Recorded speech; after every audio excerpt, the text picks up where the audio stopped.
जिंदगी भर लोगों की जेबें काटी थीं, लेकिन कभी किसी की आज़ारी को इतने करीब से नहीं सुना था, खुसूसन जब उसे ये मालूम हुआ कि इस माल में यतीमों का हिस्सा भी शामिल था।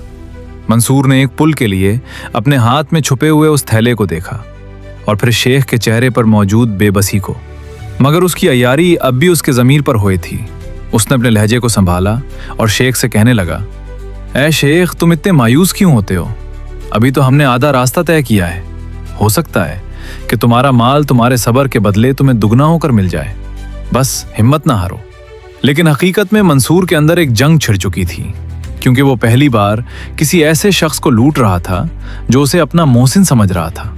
और जैसे जैसे वो वीराने की तरफ बढ़ रहे थे, मंसूर की चालाकी पर उसकी अपनी ही इंसानियत भारी पड़ने लगी थी।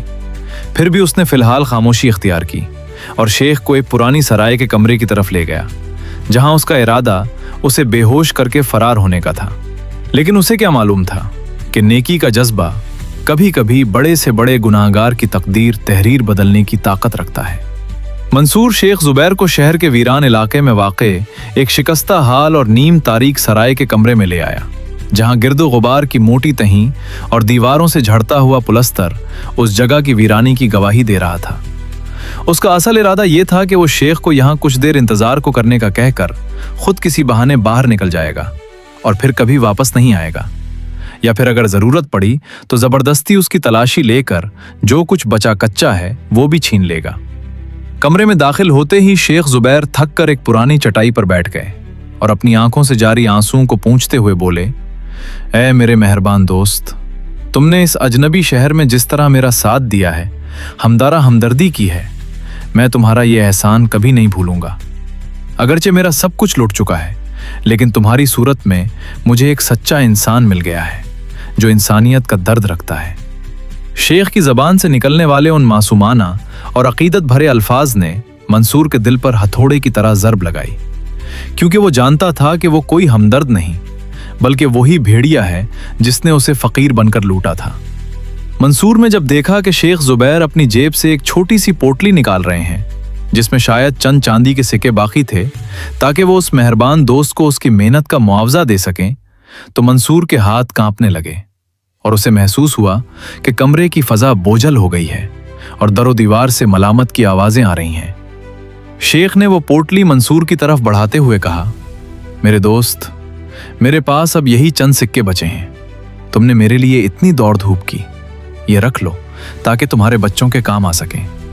मैं तो अब अल्लाह के भरोसे ही अपनी मंजिल की तरफ रवाना होऊंगा। ये सुनना था कि मंसूर का मुकाराना गुरूर पाश पाश हो गया और उसे अपनी जिंदगी की तमाम कामयाबियां एक गुनाहूनी साजिश नजर आने लगी। उसने सोचा कि एक तरफ ये शख्स है जो सब कुछ खोकर भी दूसरों का भला चाह रहा है, और दूसरी तरफ मैं हूं जो यतीमों का हक मारकर खुश हो रहा हूं।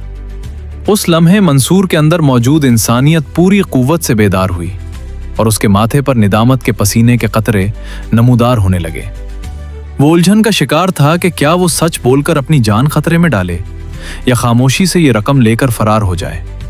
लेकिन शेख की नूरानी शख्सियत और उनका तवक्कुल मंसूर के सियाह दिल में रोशनी की एक करन बनकर उतर चुका था और उसे पहली बार अपनी चालाकी पर फख्र और एहसान के तौर पर उसे पेश कर रहे थे। मंसूर को दहकते हुए अंगारों की तरह महसूस हो रहे थे, ऐसे अंगारे जिन्हें छूना तो दूर की बात, देखना भी उसके लिए मुश्किल हो गया था। उसके हाथ लरज रहे थे, सांसें बेतरतीब हो चुकी थी और पेशानी पर पसीने के कतरे मोतियों की तरह उभर आए थे। वो शख्स जो अपनी चालाकी, मक्कारी और बेरहमी पर हमेशा फख्र करता था, जिसने कभी किसी के सामने सर नहीं झुकाया था, अचानक अंदर से टूट कर बिखर गया। एक लंबी गहरी आह उसके सीने से निकली और वो बेख्तियार शेख जुबैर के कदमों में गिर पड़ा, जैसे किसी ने उसके गुरूर को जमीन दोस्त कर दिया हो। उसकी हिचकियां उस सुनसान कमरे में गूंजने लगी, हर सिसकी उसके जमीर की गवाही दे रही थी। वो ज़ारो कतार रोता जा रहा था, उसके आंसू जमीन को तर कर रहे थे और वो बार बार टूटे हुए अल्फाज में यही कह रहा था, ऐ नेक दिल सौदागर, मैं आपकी इस बेलौस हमदर्दी और इस इनाम के हरगिज लायक नहीं हूँ। मैं वो नहीं हूँ जिसे आप अपना मोहसिन समझ रहे हैं। मैं वो बदबख्त इंसान हूँ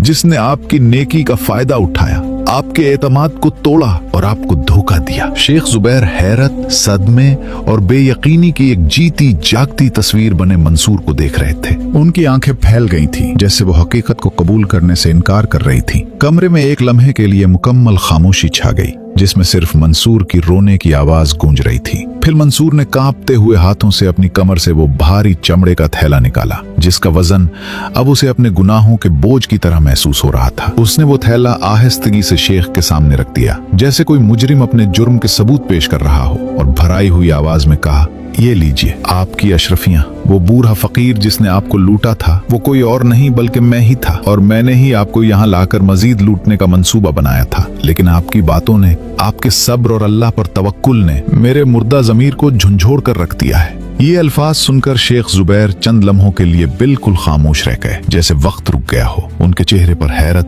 दुख और एक गहरी सोच